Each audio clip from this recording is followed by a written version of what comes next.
Currency লেনদেন সহ financial crime নিয়ে কাজ করে ক্রিমিনাল ইনভেস্টিগেশন ডিপার্টমেন্ট সিআইডি।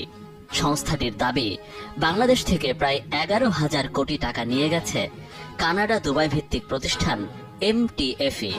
এখানে টাকা বিনিয়োগ হতো ক্রিপ্টোকারেন্সিতে।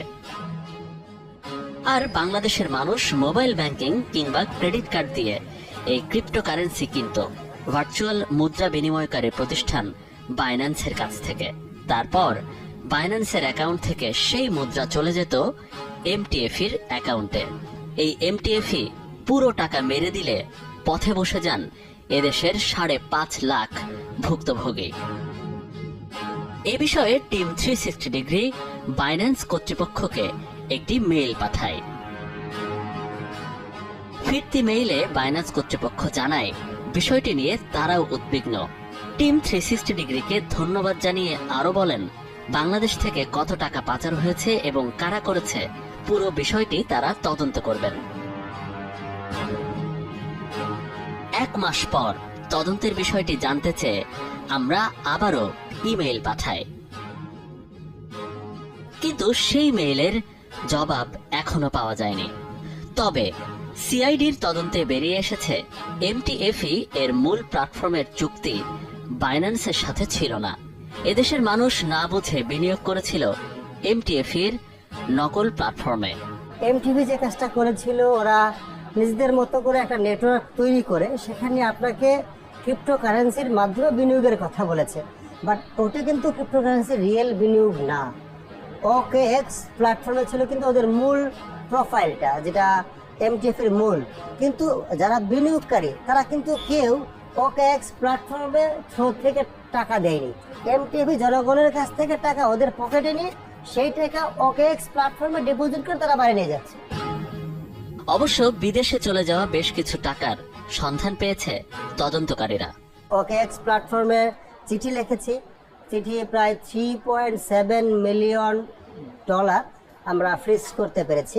আমি আপনাকে সেটা চিঠিটা দেখাতে পারি। OKX প্ল্যাটফর্মে এটা তাদের আইডি ছিল, এই আইডি ব্যবহার করে তারা টাকা নিয়ে গেছে। আমরা OKX কে চিঠি দিয়েছি, আমরা 30 দিন পরে আবার দিব, 30 ডেজ পর পর দিতে হয়। টাকাটা ফ্রিজে আছে এবং চ্যালেঞ্জ এখন ফিরিয়ে আনা। তবে এত কিছুর পরেও থেমে নেই বেশ কিছু প্ল্যাটফর্ম। বাংলাদেশের জনগোষ্ঠীর প্রায় 2 ভাগ মানুষ এখন বিনিয়োগ করছে ক্রিপ্টোকারেন্সিতে। চেনালাইসিসের এক প্রতিবেদনের তথ্য বলছে, ক্রিপ্টোকারেন্সি ব্যবহারে 151টি দেশের মধ্যে বাংলাদেশের অবস্থান 31তম। অথচ এটিকে এখনো বৈধতা দেয়নি বাংলাদেশ। বাংলাদেশে ক্রিপ্টোকারেন্সি এবং বিটকয়েন দুটি অবৈধ। অতএব যে দুষ্টচক্র এই দুইটি মাধ্যম ব্যবহার করে সর্বসাধারণকে বিভিন্ন প্রতারণার ফাঁদে ফেলছে, তাদের প্রতি আমাদের আহ্বান হবে যে তারা যাতে এই কাজ থেকে বিরত থাকে। এবং দেশবাসীর কাছে আমার অনুরোধ থাকবে, তারা অবশ্যই বিটকয়েন বা ক্রিপ্টোকারেন্সিতে কোনো প্রকার বিনিয়োগ করবে না। বৈধতা না থাকলেও খোদ কেন্দ্রীয় ব্যাংক বলছে, ক্রিপ্টোকারেন্সির মাধ্যমে অর্থ পাচারের লেনদেন আরো বেড়েছে, আর এর সাথে জড়িয়ে পড়ছে হুন্ডি ব্যবসায়ীরাও। বাংলাদেশ ব্যাংক দেখেছে যে এই বিটকয়েন বা ক্রিপ্টোকারেন্সি বা ডিজিটাল কারেন্সি আমাদের দেশে বৈদেশিক মুদ্রার পাচারের অন্যতম একটি মাধ্যম হিসেবে ব্যবহার হয়। অতএব যেহেতু এই পাচার কাজ আমাদের কাছে একটা ঘৃণিত, অতএব এই পাচার কার্যকে যদি আমরা প্রতিহত করতে চাই, তবে আপাতত এই ক্রিপ্টোকারেন্সি বা বিটকয়েনের বৈধতা দানের কোনো সুযোগ আমাদের দেশে নেই। বাংলাদেশ ব্যাংক ও সিআইডির তদন্তে বেরিয়ে এসেছে, অনলাইন জুয়ারিরা মাঠ পর্যায় থেকে মোবাইল ব্যাংকিং এর মাধ্যমে টাকা তুলে বিভিন্ন পোশাক, মোবাইল অ্যাক্সেসরিজ কিংবা আইটি বিজনেসের নামে থাকা ব্যাংক অ্যাকাউন্টে জমা দেয়। পরে এই অর্থ ক্রিপ্টোকারেন্সির মাধ্যমে বিদেশে পাচার করে দেওয়া হয়। টিম 360 ডিগ্রিও পেয়েছে এমন এক মোবাইল অ্যাক্সেসরিজ দোকানের সন্ধান।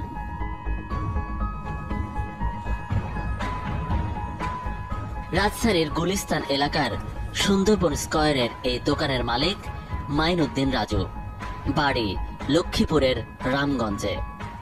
এই ব্যবসার আড়ালে তার মূল পেশা অনলাইন জুয়া পরিচালনা করা।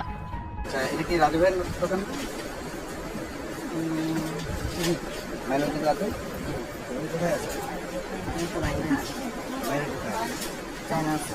চাই না, তো রোজা লাগিয়ে গেছে, এখন আসে না। অবশ্য বেশিরভাগ সময়ে রাজু দেশের বাইরে ঘুরতে পছন্দ করেন। এই রাজুর গুরু কামরুজ্জামান শুভ। বেট 365 এর আদলে অনলাইন জুয়া চালাতেন তিনি। এরপর সেই টাকা বিনিয়োগ করে গড়ে তোলেন রিথ গ্রুপ, বাগিয়ে নেন আওয়ামী লীগের কেন্দ্রীয় কমিটির তথ্য গবেষণা বিষয়ক উপকমিটির সদস্য পদ। 5 আগস্টের পর রেস্টুরেন্ট, ফার্নিচার ব্যবসা বন্ধ করে দেন। সেই ঠিকানায় এখন অন্য প্রতিষ্ঠান। রিথ আইটি লিমিটেডের অফিসে গিয়েও দেখা যায় এটি এখন একটি শিক্ষা প্রতিষ্ঠান।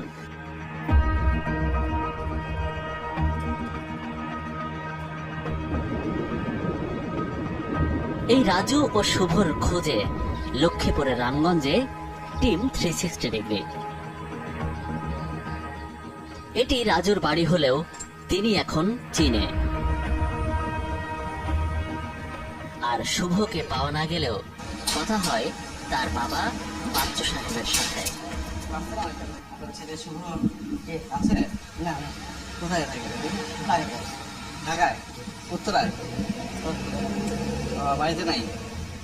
আসেন আপনার বাড়িতে? না, ওনারা যে একটা অনলাইন ক্যাসিনো চালায়, তো এটা নাকি অনলাইন ক্যাসিনো।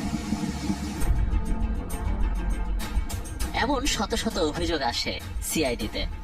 তবে আইনি দুর্বলতায় ধরাছোঁয়ার বাইরে থেকে যায় মূল হোতারা। পর্যাপ্ত আইন, পর্যাপ্ত বিধি আমাদের হাতে নেই, আমাদের যেটা খুবই দরকার। আর এই অপরাধগুলো এতটাই দ্রুত প্রসারণশীল যে এখনই কার্যকরী ব্যবস্থা না দিতে পারলে যে কোনো সর্বনাশ হয়ে যাবে। এর মধ্যেই পরিষ্কার যে কেন্দ্রীয় ব্যাংক বৈধতা না দিলেও থেমে নেই ক্রিপ্টোকারেন্সির ব্যবহার। কোনো বাধা ছাড়াই দেশের বাইরে চলে যাচ্ছে হাজার হাজার কোটি টাকা। সিঙ্গাপুর, দুবাই, থাইল্যান্ড এবং ইউরোপে আছে ক্রিপ্টোকারেন্সির 250 এটিএম বুথ। পাসওয়ার্ড দিলেই এসব বুথ থেকে বেরিয়ে আসে কাগজে নোট। আপনি 10,000-এর বেশি টাকা বা আপনি 1 কোটি টাকা যদি পাচার করতে চান, এটা যদি ফিজিক্যাল টাকা হয় আপনার 2 ব্যাগ টাকা হয়ে যাবে। 2 ব্যাগ টাকা নিয়ে আপনি এয়ারপোর্ট এক্সিট করে কিন্তু ধরা পড়ার সম্ভাবনা বেশি। শুধু ভেরিফাইড অ্যাকাউন্ট দিয়ে বাইন্যান্সের থ্রুতে প্রায় $80,000 সমমূল্য আপনি নিয়ে যাবেন, যেখানে কিচ্ছু প্রয়োজন নেই।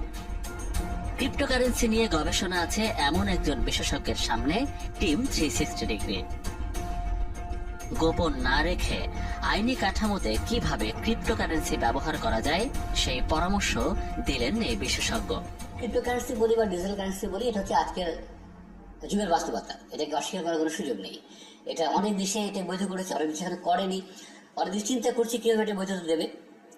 তো আমাদের দেশে আসলে এটা নিয়ে এটা বৈধতা না দিয়ে একসময় আমরা পারবো না, করতেই হবে। অর্থনীতির কিছু নীতিমালা মেনে চলতে হবে। সেই জিনিসগুলো যদি ঠিক করে মেনে করা হয় তাহলে ক্রিপ্টোকারেন্সিতে কোনো সমস্যা নেই। সমস্যার জায়গা একটাই, অ্যাডিশনাল যে প্রবলেম যে জায়গাটা সেটা হচ্ছে প্রযুক্তিগত সক্ষমতার জায়গা। অর্থাৎ এই ক্রিপ্টোকারেন্সি আমরা নিরাপদে জেনারেট করতে পারছি কিনা, এটা হ্যাকিং এর শিকার হওয়ার সম্ভাবনা কতটুকু, এবং গ্রাহকরা যাতে নিরাপদে ব্যবহার করতে পারেন তার জন্য কতগুলো অ্যাওয়ারনেস দরকার, সেই জায়গাটা নিশ্চিত করা।